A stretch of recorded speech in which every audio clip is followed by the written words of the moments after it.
Olá, meus irmãos, paz do Senhor a todos. Eu sou o presbítero de Carlos. Nós estamos aqui para dar início aos comentários das lições de 2022, o primeiro trimestre de 2022, das lições bíblicas da CPAD. E ela está trazendo o tema agora, a supremacia das Escrituras, ou seja, a inspiração e a inerrante e infalível Palavra de Deus. Eu acredito que realmente venha a acalhar esse tema, porque é muito importante que a igreja não deixe de acreditar, não deixe de crer na supremacia das Escrituras. Não existe outra teologia, não existe outro ensinamento, não existe outro livro que pressupõe a Bíblia, esteja acima da Bíblia. Mas, meus irmãos, é muito bom que os irmãos venham a entender o que é que está acontecendo com as traduções da Bíblia Sagrada, e eu vou estar falando com os irmãos isso aí mais lá no meio, Então é muito importante, meus irmãos, que nós venhamos a ter a certeza de que a Bíblia que nós estamos lendo, realmente ela está falando a verdade. E lá mais no meio dessa lição eu vou dar um toque muito importante para os irmãos, mas não se assustem. O irmão pode falar assim: nossa, mas o irmão vai falar que a Bíblia não é verdadeira? Jamais! Para mim, a Bíblia ela é a suprema verdade, não somente desse planeta aqui, mas de todo o universo. Fica comigo até o fim, que os irmãos vão entender o que eu estou falando.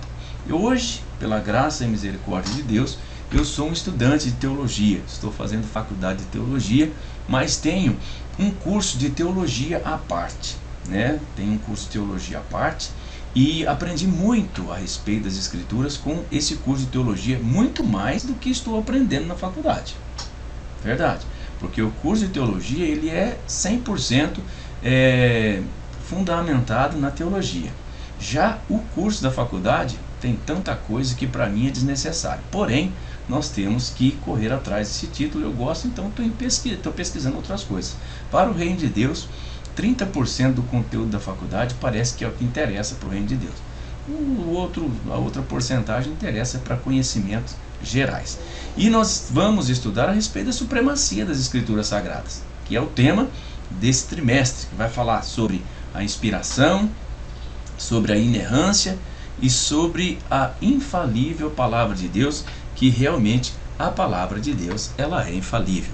E eu estou aqui para comentar isso. Mas eu gosto de pegar a revista desde o começo. Os irmãos, se quiserem, podem me seguir. O nosso texto áureo, ele diz assim, bem-aventurados que trilham caminhos retos e que andam na lei do Senhor. Mas eu tenho que te dizer, meus irmãos, que nós temos que verdadeiramente andar na lei do Senhor, como diz o Salmo 119 e o versículo 1. Eu não quero assustar a igreja. Lá no livro do Apocalipse, lá no finalzinho do capítulo 22, está escrito lá que aquele que acrescentar alguma coisa além do que já foi determinado na Bíblia, Deus acrescentaria sobre ele as pragas. E aquele que tirasse, com certeza também iria sofrer punições severas. Mas esse versículo, meus irmãos, ele realmente ele tem peso de verdade, ele tem fundamento em quem teme as Escrituras, quem teme a Palavra de Deus, Agora, em pessoas que não temem a Palavra de Deus, que não crêem nas Escrituras, esse versículo não vai fazer a menor diferença. E é por isso que nós cristãos temos que ter cuidado. Como eu disse aos irmãos, eu acabei de estudar um tema no curso, não na faculdade, no curso a parte que eu tenho de teologia, eu estava estudando sobre bibliologia. Muita coisa, meus irmãos, não estão escritas na Bíblia, não no tocante à salvação, mas, por exemplo, de como a Bíblia foi formada, a história de como a Bíblia chegou até nossas mãos. Isso raramente não está escrito na Bíblia. Na Bíblia está escrito somente os fatos, aquilo que é necessário para a nossa salvação. Já o estudo da Bíblia, de como ela foi formada, as suas traduções, isso não está escrito na Bíblia. Isso aí foi um ajuntado depois. Por isso é muito importante, meus irmãos, o estudo realmente da teologia. É muito importante. E eu venho aqui hoje falar com os irmãos, comentar as lições com os irmãos e tratar desse tema, do tema de que a Bíblia ela é inerrante. E nós temos que ter muita atenção com esse tema. Bom, a nossa leitura diária, ela diz assim, está lá no Salmo 119, os versículos de 1 a 8. Diz assim: Bem-aventurados que trilham caminhos retos e andam na lei do Senhor. Bem-aventurados os que guardam seus testemunhos e o buscam de todo o coração, e não praticam iniquidade, mas andam em seus caminhos. Tu ordenaste os seus mandamentos para que diligentemente os observássemos. Tomara que os meus caminhos sejam dirigidos de maneira a poder observar os teus justos juízos. Observarei os teus estatutos e não me desampares totalmente. Louvar-te-ei com retidão de coração quando tiver aprendido os teus justos juízos. Então não ficariam confundidos, atentando eu para todos os seus mandamentos. É isso que diz, né, a nossa lição a respeito de hoje, que é a lição de número 1, que vai falar realmente da supremacia das Escrituras. E nós vamos estar tratando verdadeiramente, meus irmãos, deste tema ao longo do trimestre. E o nosso primeiro tópico aqui fala da autoridade das Escrituras. Os irmãos podem acompanhar comigo, né? Ele fala sobre as autoridades, a autoridade da Escritura, né? As autoridades, a autoridade. Então, uma coisa muito importante, meus irmãos, é ler e compreender a Bíblia. Isso é um desafio? É. E eu já vou, aquilo que eu ia falar lá no meio, eu já vou adiantar lá aqui no começo. Meus irmãos, eu tenho visitado algumas igrejas, né?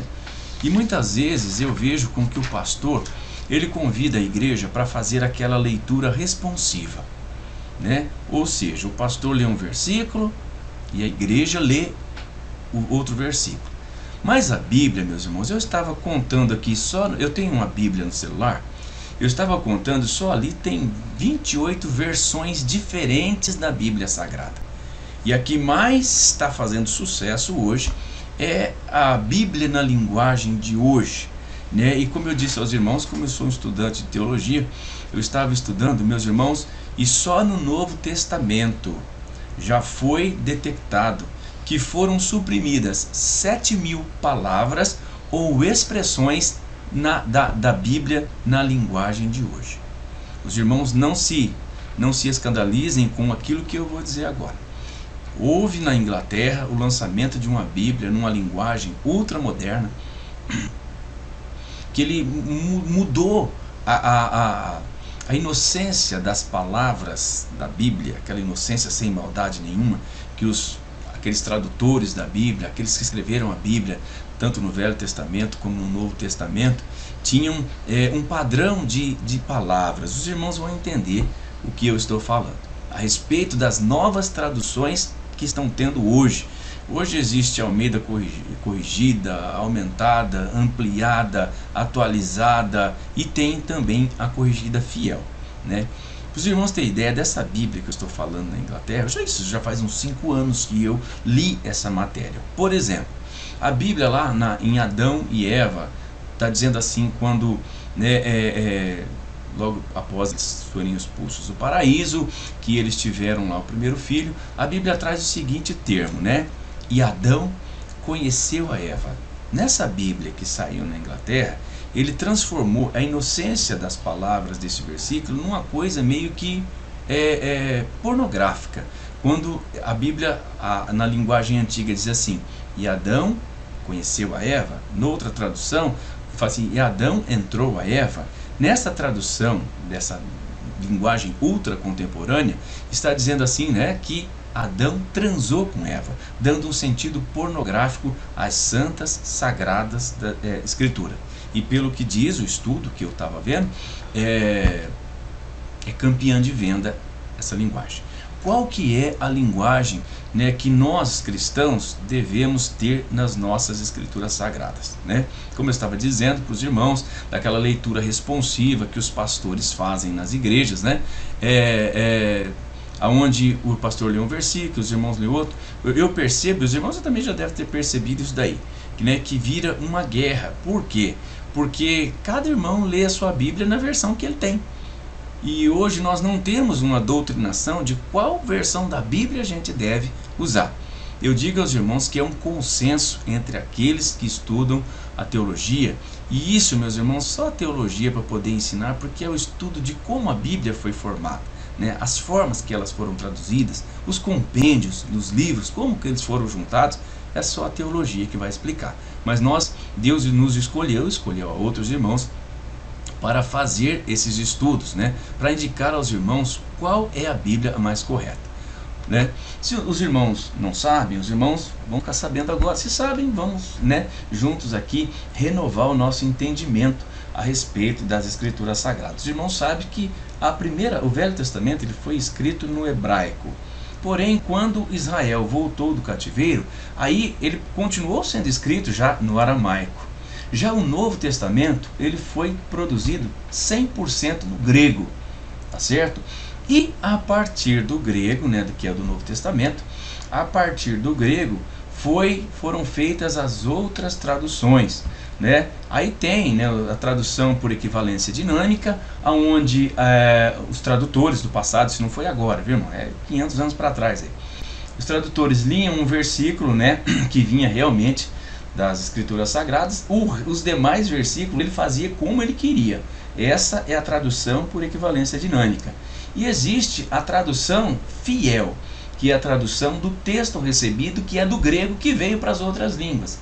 E é esse que nós devemos nos atentar para termos as Escrituras nessa linguagem. Mas o que é isso, irmão de Carlos? Né? O nosso tradutor, que nós temos aí no meio evangélico, no meio pentecostal, é a Bíblia Almeida, né?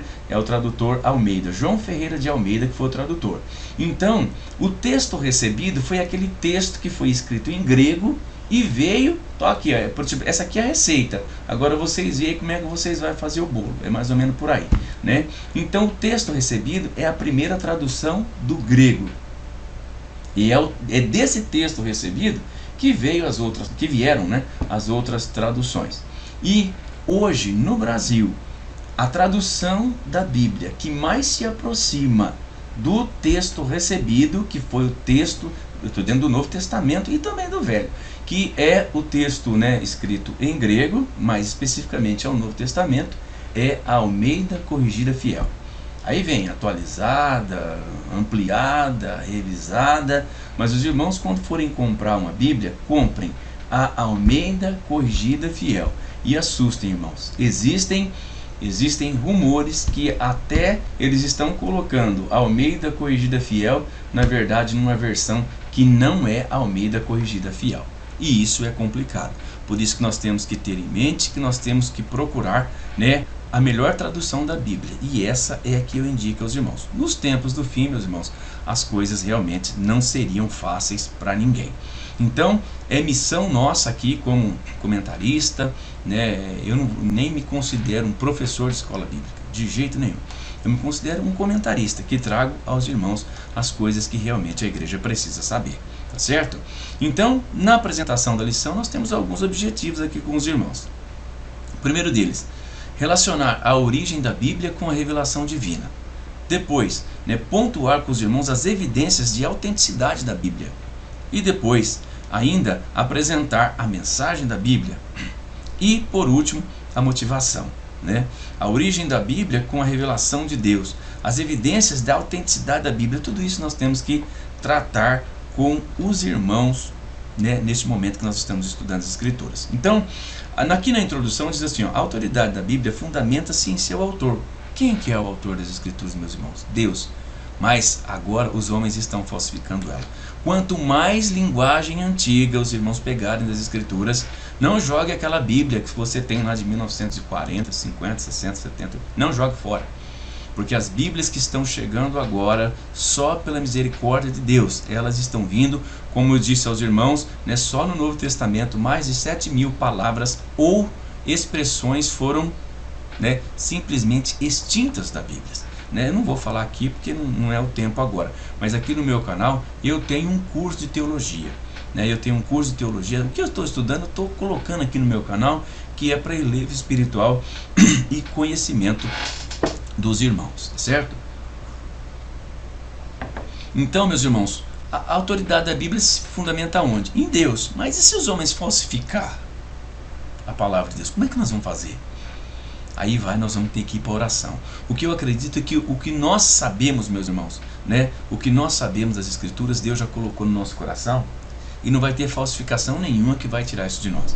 Lá no passado, quando nós tínhamos, nós não tínhamos as cópias das Escrituras, até Paulo cita, né? E vós sois a nossa carta viva.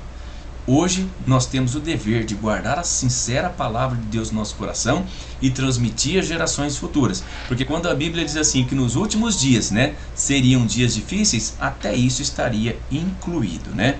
Então, seguindo a leitura da introdução, diz assim, ó, portanto, a Bíblia, ela é a palavra de Deus escrita. Assim sendo, a autoridade dela depende total e exclusivamente de Deus, não dos homens. Deste modo, além da Bíblia, a igreja não possui outra fonte infalível de autoridade. Então, nesta lição, nós vamos estar falando com os irmãos a respeito disso. Que a Bíblia, desde que seja a tradução confiável, e eu vou repetir para os irmãos, é a ACF, Almeida Corrigida Fiel. Quando você comprar uma Bíblia, não compra por causa da capa, porque capa de couro, não sei o que. Dá uma olhada nas primeiras folhas dela, e lá está escrito toda a ficha técnica da Bíblia, e lá aparece a versão. Se for Almeida Corrigida Fiel, eu indico aos irmãos. Agora, se não for, eu peço para os irmãos que tenham temor a respeito, da compra dessa versão da Bíblia. Tá certo, irmãos? E aí, seguindo, meus irmãos, a origem da Bíblia. Agora vamos aqui, passada essa parte aqui de orientação aos irmãos, vamos focar agora na lição, fazendo de conta que tudo aquilo que nós vamos comentar aqui faz relação com a Almeida Corrigida Fiel. Ok? Tá certo? Tem uma outra Bíblia também que é muito confiável, a tradução a King James, né? A King James também, ela tem uma tradução bastante confiável, que ela também foi traduzida com base no texto recebido, ou em latim, o textus receptus, que é o texto recebido, tá certo? A origem da Bíblia. Então, tudo que eu for comentar aqui agora, eu vou partir para os irmãos que eu estou falando da Bíblia de fonte segura. Não é essas Bíblias na linguagem de hoje, ampliada, amplificada, reduzida, atualizada. Não estou falando da Almeida Corrigida Fiel ou da King James. Vou partir desse princípio, senão eu vou ter que ficar voltando em todo o tempo para falar para os irmãos. Então, vamos lá. A origem da Bíblia e a revelação divina. Eu gosto de ler o texto, irmão, para os irmãos saberem onde que eu estou, tá certo? Acompanhando aí na sua revista. Pedro enfatiza que os escritos sagrados não têm sua origem nos homens, mas no próprio Deus. Claro, isso aí os irmãos podem ver em 2 Pedro, capítulo 1, a partir do versículo 20. Paulo ainda corrobora, ou seja, Paulo ele fortalece esse conceito de que a mensagem bíblica ela veio do alto. Está lá em 2 Timóteo 3:16, tá certo? E também os apóstolos ensinam que a Bíblia foi escrita por homens, porém sob a orientação divina. Portanto, as Escrituras são revelação que Deus fez de si mesmo, de maneira, por ter sua origem em Deus, a Bíblia ela é portadora e autoridade, por isso constitui a única regra infalível de fé e prática para a vida de todo cristão. Então a Bíblia é a Bíblia. Nós não temos, meus irmãos, que moldar a Bíblia ou fazer com que a Bíblia se encaixe na nossa maneira de viver. De maneira nenhuma. Nós temos que fazer a nossa vida se encaixar da forma que as Escrituras pedem cada um de nós. Irmão de Carlos, mas eu penso assim. Eu respeito a sua forma de pensar. Porém, nós não vamos ser julgados pela nossa forma de pensar. Nós vamos ser julgados pela autoridade das Escrituras Sagradas. Sempre tendo o temor de qual versão que os irmãos vão adquirir da sua Bíblia Sagrada. Tá certo, meus irmãos? Ainda aqui, meus irmãos, olha, a revelação geral agora aqui, nós podemos ver, chama-se revelação geral aquela em que Deus se fez conhecer em toda parte por meio da história do universo e da natureza humana. Isso é uma revelação geral. Tanto que lá no capítulo 1 de Romanos, a partir do versículo 18, está escrito assim, do céu se manifesta toda a ira de Deus sobre toda impiedade e injustiça dos homens, que detém a verdade e a injustiça. Um pouquinho mais abaixo diz assim, porque tudo que de Deus se pode conhecer está revelado naquilo que foi criado, na criação. Então, seria essa a revelação geral. Na história, Deus se revela pela sua soberania. Então, é Deus que controla. Então, Deus tem a maneira de se revelar na história da humanidade, porque é Ele que controla todas as coisas. A nossa vida, a nossa respiração, a força do mar, a força do vento, Ele também se revela na história por causa dessa interferência nas forças da natureza e na força da sua criação, né? No universo, Deus se manifesta pelo seu poder nas coisas que são criadas. Meus irmãos, às vezes eu olho para o mar e vejo as coisas que Deus criou, as coisas tremendas que Deus criou. O mar, aí você vai para a lua, o sol com essa potência que eu digo para os irmãos, só a misericórdia de Deus, né, para a gente tentar entender o sol. Então Deus é muito grande, Deus é muito poderoso, é mais uma forma que Deus se revela à humanidade, tá certo, irmãos? E a outra forma que Deus se revela para a humanidade foi do ser humano, que Ele criou. Quando ele diz assim, né? E formamos o homem à nossa imagem e semelhança. Nós somos o resplendor, o reflexo da glória de Deus, porque de tudo aquilo que Deus criou, nós somos a coroa da nossa criação. Aqui ainda, meus irmãos, agora uma revelação especial, né? Se por um lado a revelação geral denuncia a culpa humana em rejeitar o conhecimento acerca de Deus, a revelação especial oferece a redenção para os perdidos pecadores. Ela é o complemento da revelação que Deus fez de si mesmo na história do universo e na humanidade. Reconhecemos a revelação especial tanto no Verbo vivo, Jesus Cristo, quanto nas Escrituras Sagradas. Então, isso, meus irmãos, é tremendamente glorioso. Essa revelação especial é que mesmo depois de o homem ter caído no pecado, na desobediência, Deus ainda se revelou de uma maneira especial através da pessoa bendita de Cristo Jesus, para que hoje nós pudéssemos ter a certeza da nossa salvação. E é através das Escrituras divinamente inspirada e não vamos dizer assim, né, falsificada, que nem está acontecendo com essas Bíblias nas linguagens modernas, tá certo? É que nós devemos nos pautar na palavra de Deus, tá certo? Tá certo? Então, aqui um resumo desse tópico, que a Bíblia tem origem em Deus, este se revela na história, no universo, na humanidade e de modo especial por meio de Jesus Cristo nas Escrituras. Com isso, nós encerramos aí, meus irmãos, o nosso tópico de número 1. E passando já imediatamente para o tópico de número 2, diz assim: evidências da autenticidade da Bíblia, né? Vamos ver se a Bíblia é autêntica. Quais são as evidências? O que mostra que realmente a Bíblia ela é autêntica? É isso que nós devemos, né, nos atentar para isso. O que será que mostra que a Bíblia realmente ela é autêntica, né, na sua forma gloriosa de ser? Então, é isso que nós vamos estar falando agora. Primeira coisa, né, a palavra autenticidade, ela tem origem, né, no grego. Mas por que a gente usa o termo grego? É porque, se os irmãos não sabem, né, eu vou estar aqui ajudando os irmãos a entender, aquele que não sabe, pelo amor de Deus, não me tenha por arrogante, viu, irmãos? Não me tenha por arrogante, né? O Brasil, por exemplo, ele não tinha uma linguagem. O Brasil foi um remendo, né? A nossa língua portuguesa, ela foi um remendo. Ela teve, né, os portugueses colonizaram o Brasil com a língua portuguesa e tal, mas faltava muito palavras, aí juntou com linguagem bárbara. Isso é a história que conta, não sou eu que estou inventando, tá certo? E linguou assim com né, o latim vulgar, não é o latim lírico lá, é o latim vulgar, e formou a língua portuguesa. Então muitas vezes, né, nas lições fala assim, ó, vem do grego, vem não sei o quê. Por quê? É porque no nosso vocabulário não tinha essa palavra. E é importante que os irmãos também cresçam na graça e no conhecimento. E é por isso que se usa o termo, isso vem do grego, isso vem do hebraico. Por quê? Porque essa palavra não tinha na língua portuguesa, e principalmente na língua portuguesa do Brasil, tá certo? Então, né, esse termo, né, autenticidade, vem para realmente apontar alguma coisa que é autêntica, que é verdadeira, tá certo? Então, quais são as evidências, né? Evidências a unicidade e consistência da Bíblia. Então, a Bíblia, os irmãos sabem, ela foi escrita aí, né, num período de 1600 anos aproximadamente. A Bíblia foi escrita, como eu já disse, né, inicialmente no hebraico, depois do cativeiro passou a ser escrita no aramaico, ainda Velho Testamento, e o Novo Testamento ele foi escrito 100% no grego, tá certo? E do grego veio as outras traduções, das quais eu já indiquei para os irmãos ali no começo, né? Uma outra evidência, né, de que realmente a Bíblia é autêntica, né? Qual que seria a outra evidência, né? É a ação do Espírito Santo.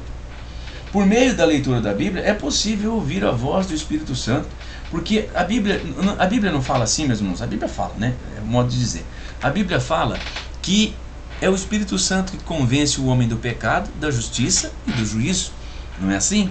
E é através desse Espírito Santo, né, que prova que a Bíblia ela é autêntica. Eu falo assim, eu não creio na Bíblia e eu não creio em Jesus apenas, né, por aquilo que está escrito, a palavra, mas eu creio por aquilo que através da palavra fez efeito na minha vida. Quem é que faz isso? O Espírito Santo. É ele que convence o homem do pecado, da justiça e do juízo.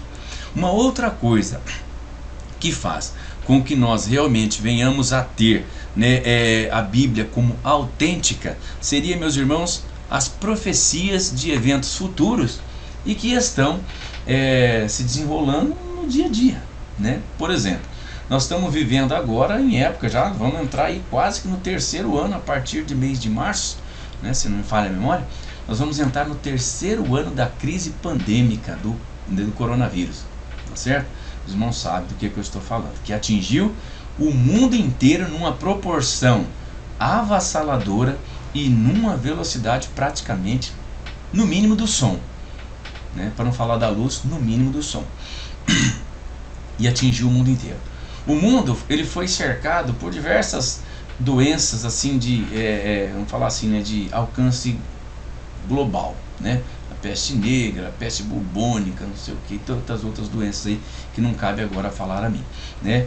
Mas o coronavírus ele vem marcar profecias para o tempo do fim. Jesus disse lá no capítulo 24 de Mateus que nos últimos dias haveria guerras, rumores de guerras, terremotos e muitas pestes e enfermidades. Mas tão violenta e tão rápida a contaminação, igual foi o coronavírus, nós já vamos entrar a partir de março no terceiro ano dessa praga no mundo. Então, mais um motivo porque nós falamos, nós comprovamos que a Bíblia ela é autêntica e verdadeira, porque ela anuncia profecias de eventos futuros. E a mais gloriosa que a Bíblia anuncia é o arrebatamento da igreja. O arrebatamento da igreja será um dia ímpar, será um dia que vai marcar por toda a humanidade. E eu te convido, você que está vacilante na fé, não vacila não. Jesus está às portas e ele poderá voltar a qualquer momento, tá certo? Então, mais um motivo do porquê que eu creio nas Escrituras Sagradas, né? A exatidão no cumprimento das profecias comprova da veracidade das Escrituras. As suas profecias foram anunciadas muitos séculos antes de eventos acontecerem com clareza. Aí, aqueles céticos viram para mim e dizem assim, mas doença sempre teve. Só que Jesus falou que nos últimos dias isso iria aumentar numa proporção avassaladora. E ela aumentou. Jesus disse também, bem-aventurado aquele que não me viu e creu nas minhas palavras. É isso que Jesus fala. Então nós temos que crer nessa mensagem. Tá certo, irmãos? Seguindo aí então, meus irmãos, né, evidências agora externas que nós vamos ver, né? Então, compreende-se como evidências externas aquelas em que os acontecimentos narrados nas Escrituras são também ratificados por outras fontes históricas. Por vezes, essas comprovações se identificam e se fundem aos conceitos da Bíblia, isto é, que a Bíblia não contém erros. A Bíblia não contém erros. A Bíblia autêntica, ela não contém erros. É muito importante que os irmãos guardem esta lição, os primeiros comentários no seu coração e sigam, meus irmãos, as orientações, né, que a gente está passando aqui para os irmãos. Não só minha, mas de outros que têm compromisso com o verdadeiro ensino da palavra de Deus, né? Então, é muito bom que nós tenhamos foco nas Escrituras Sagradas. Então, tudo que a Bíblia fala, tudo que a Bíblia descreve, realmente nós temos comprovado ao longo da história. Por exemplo, coronavírus, né? Nos últimos dias a Bíblia falou que ia vir e veio, está aí. Filho contra pai, pai contra filho, né? Violência, tráfico de droga, prostituição, né? Essa, meus irmãos, essa diversidade de gêneros que está chegando agora. Não quero aqui ser um crítico, mas essa diversidade está indo contra a palavra de Deus, né? Mas isso mas eu respeito toda a forma de pensar e de agir. Porém, se vai contra a palavra de Deus, eu não sou obrigado a aceitar e muito menos a propagar, tá certo? Então, nessa direção, né, tanto o registro da história das nações, as descobertas arqueológicas, os pressupostos da ciência, apontam para a autenticidade da Bíblia. A Bíblia é a inerrante e a infalível palavra de Deus e para nisso. Para mim, a Bíblia é a única regra de prática e fé. Voltando sempre que você tem em suas mãos uma Bíblia verdadeiramente autêntica, a sua tradução. E eu volto a repetir, ser enfático, aquilo que eu disse lá no começo. Se você perdeu o começo, volta o vídeo lá no começo, tá certo? Com isso aqui, meus irmãos, nós encerramos o tópico de número 2 dessa lição, né, que está muito gostoso comentar com os irmãos essa lição, tá certo? Nós vamos então agora, meus irmãos, passar então para o tópico de número 3, né? A mensagem da Bíblia, a supremacia da Bíblia. Acima da Bíblia não tem nada nem ninguém. Isso, os irmãos confiem na Bíblia, meus irmãos, porque Deus não vai permitir de maneira nenhuma que nós venhamos a errar o caminho por causa desses filhos do demônio que estão traduzindo a Bíblia, ou estão desvirtuando ela, ou estão suprimindo palavras de salvação. Não se preocupe, Deus não vai deixar os seus filhos enganados. Porém, é muito importante que nós venhamos a examinar as Escrituras como Deus manda que a gente a examine, tá certo? Então vamos lá, tópico número 3, mensagem da Bíblia, a supremacia da Bíblia. A expressão latina sola Escrituras, essa expressão aqui foi Lutero que, né? Sola Escritura, né? Solo Cristo, solo Evangelho, Martim Lutero, ele resumiu, né, só o Espírito Santo, só a Bíblia, só as Escrituras têm autêntica autoridade sobre a nossa fé. Só. Essa expressão sola Escritura veio de Martim Lutero, né? Confirma que só a Bíblia é uma regra infalível e a autoridade final em matéria de fé e prática. A nossa declaração de fé professa que a Bíblia fornece, meus irmãos, o conhecimento essencial e indispensável à nossa comunhão com Deus e com o nosso próximo. Sendo assim, não necessitamos, né, de uma nova revelação extraordinária, uma coisa toda. O que está escrito para a nossa salvação é suficiente. Eu já disse em outras lições que eu comentei no ano, né, durante o decorrer de 2021, uma vez eu cheguei numa determinada igreja e tinha uma faixa assim, bem no portão da igreja, né? Ia ter um evento de, se não me falha a memória, de 3 ou 4 dias, não me lembro agora. Estava assim, ó, 4 dias, porque estava escrito assim, ó, as 4 revelações que vão mudar a sua vida. Quando eu passei com o carro, eu vi aquela faixa na igreja que eu ia, na igreja que eu frequentava. Eu falei assim, mas meu Deus, 4 revelações que vão mudar a sua vida? Se eu já tenho a Bíblia Sagrada, que tem 66 livros, com todas as revelações que eu preciso, de onde que está vindo essas coisas? Eu já percebi que era uma coisa falsificada ali, meus irmãos. Já percebi que foi uma coisa falsificada ali. E aí o pastor da igreja na época, né, um homem de Deus, faço questão aqui com todo respeito de mencionar o nome dele, pastor Dorival Gonçalves de Moraes. Faço questão porque é um pastor que eu respeito demais.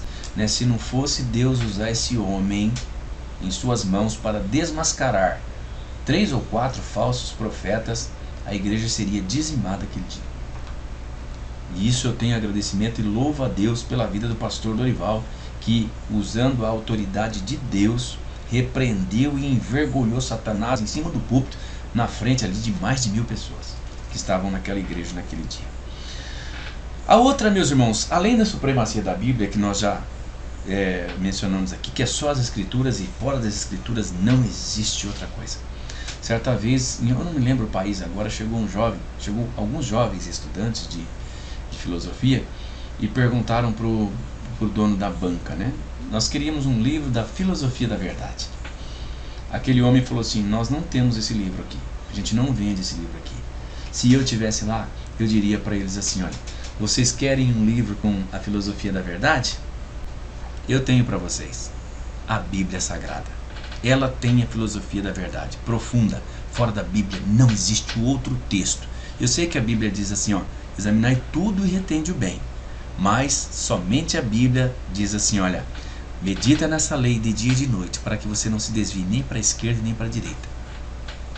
No Novo Testamento, Jesus chega e diz assim, olha, examinai as Escrituras, pois elas testificam de mim, de como vocês devem fazer para conseguir a vida eterna. Isso é maravilhoso, né, irmãos? A Bíblia é maravilhosa. Louve a Deus, glorifique a Deus, porque você tem, ou deveria ter nas suas mãos, a Bíblia. a Bíblia, a verdadeira tradução. Irmãos, olha, com muito temor de Deus, eu digo aos irmãos, nesse momento que eu estou fazendo essa gravação dessa escola dominical, não foi por acaso que Deus mandou eu recomeçar. Fazia 6 meses já que eu não comentava mais as lições da escola dominical, mas eu senti impulsionado pelo Espírito Santo de Deus para fazer justamente nesse tema, a supremacia das Escrituras Sagradas, para dizer para os irmãos quantos riscos nós estamos correndo por causa dessas traduções modernas que está vindo na Bíblia Sagrada.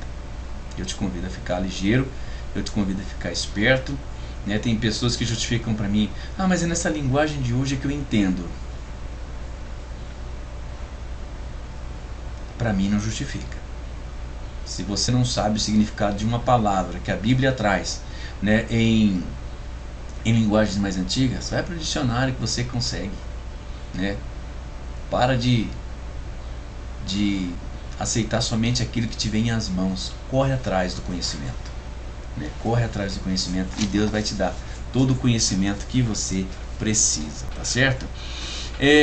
Um outro item aqui, meus irmãos, da mensagem da Bíblia, né, o tópico número 3, nós estamos vendo agora o subtópico número 2. O poder da palavra de Deus. O seu poder se assemelha ao fogo que consome e purifica, bem como um martelo que despedaça a penha. As qualidades do fogo e martelo indicam que nada pode impedir o cumprimento da palavra de Deus. Então a palavra de Deus ela é carregada de todo o poder. Sabe por quê, meus irmãos? Olha só que trocadilho bacana. Por que a palavra de Deus ela é carregada de todo o poder? Porque quem é a palavra de Deus? Quem que é a palavra de Deus? E o verbo se fez carne e habitou entre nós. Quem que é o verbo? Jesus, ele é a palavra. Por isso que a palavra de Deus ela tem o poder, e quem se apoiar nessa palavra que é Jesus, venha o que vier, será derrubado pelo poder do Espírito Santo e pelo poder da palavra. A palavra de Deus ela tem um poder tal qual uma espada, como a Bíblia diz, né, na revelação lá em Hebreus capítulo 4, versículo 12, é um versículo que eu gosto muito, quando ele diz assim, a palavra de Deus ela é mais penetrante do que uma espada de 2 cortes, que penetra até a divisão da alma e do espírito e é apta para entender os pensamentos e a intenção do coração do homem. Olha que coisa maravilhosa, né? Então a palavra de Deus ela tem o poder de uma espada. Por isso que os crentes pentecostais, quando eles vão nos cultos, às vezes eles voltam, aí tem uma mensagem realmente disciplinadora, eles falam assim, olha lá, Deus desceu a espada hoje, né? Graças a Deus, eu creio no poder de Deus, eu creio no Espírito Santo, eu creio na mensagem inerrante da verdadeira Escritura. Eu tenho que dizer isso para os irmãos, cuidado, eles estão falsificando as Escrituras ou facilitando elas, né? E cabe a nós aqui, ensinadores, e eu acredito, como eu estava dizendo aos irmãos, Deus me compungiu, me comoveu, me impulsionou a fazer as lições da escola dominical desse trimestre para dizer para você, cuidado, vigia, certo, irmãos? O subtópico de número 3, e já o último, né? Já vamos partindo para a conclusão, né? Fala do propósito da Bíblia. Nossa declaração de fé ensina que a Bíblia é a mensagem clara, objetiva, entendível, inteligível, completa e amorosa de Deus, cujo alvo principal é pela persuasão do Espírito Santo nos levar à redenção em Cristo, ou seja, ao perdão dos nossos pecados, à nossa salvação. Nela também se encontram revelados códigos morais para toda a sociedade, e que, por sinal, a sociedade já não quer mais, né? E se você quer saber ou não, muitos crentes também já não aceitam as verdades das Escrituras. A Bíblia diz que nos últimos dias, as pessoas, que pessoas, irmãos? O mundo? Os pseudos crentes ajuntariam para si doutores conforme as suas consciências. Eles voltariam às fábulas e não dariam o verdadeiro crédito que as Escrituras Sagradas exigem que nós tenhamos, tá certo? Ainda, nela também se encontram revelados códigos morais para a sociedade. Ratifica-se que a moral bíblica não se relativiza, ou seja, a moral bíblica ela não pode, eu obedeço hoje, não obedeço amanhã, para mim, conceito pessoal meu. ela tem que ser obedecida em todos os tempos, em todas as épocas, na sua linguagem original. O texto receptus, ou o texto recebido, tem que ser a partir dali. Nessa compreensão, a Bíblia ela é a revelação de Deus de sua vontade à humanidade. Dessa forma, o compromisso inegociável da Igreja deve ser a fidelidade e propagação da mensagem bíblica para a salvação e libertação dos pecadores, conforme 1 Timóteo capítulo 1 e o versículo 15. Então, na nossa conclusão, diz assim: as Escrituras são de origem divina. Não tem conversa. Ela vinda de Deus. Respeitados, reservados os cuidados com as traduções contemporâneas da Bíblia. Eu também não estou falando que todas as traduções contemporâneas, atualizada, corrigida, aumentada, ampliada, meus irmãos, é falsa. Quem sou eu? O que eu estou direcionando aos irmãos, que foi com base em estudos, que não foi eu que fiz, mas peguei de pessoas que vivem para estudar as Escrituras, a sua origem, a sua formação, o canon, enfim, são essas pessoas que estão falando. Porque tem Deus, irmãos, Deus é glorioso. Ele tem separado pessoas só para isso, para ficar de vigia, de guarda, para orientar o seu povo, que as Escrituras podem estar sendo falsificadas, no mínimo facilitadas. Irmãos, a porta ainda é estreita, o caminho ainda é apertado, não se engane, tá bom? Não se engane, tá certo? Então, no nosso encerramento, na nossa conclusão, diz assim: as Escrituras são de origem divina. Deus se deu a conhecer por meio da história, do universo, da humanidade, de Cristo e das Escrituras. A autenticidade da Bíblia é confirmada por evidências internas e externas. A palavra de Deus é a nossa autoridade final de fé e prática. Então, meus irmãos, tem um amado teólogo das Assembleias de Deus, inclusive, ele já é falecido, ele escreveu assim: o autor da Bíblia é Deus, seu real intérprete é o Espírito Santo e o seu tema central é Jesus Cristo, tá certo? Com isso, meus irmãos, nós encerramos aqui essa primeira lição desse primeiro trimestre de 2021 e eu espero que a mensagem, que essa explanação sirva, meus irmãos, de alimento espiritual para que nós possamos suportar as coisas que estão vindo aí, tá bom? Grande abraço, fica com Deus, Deus que abençoe e até a lição de número 2.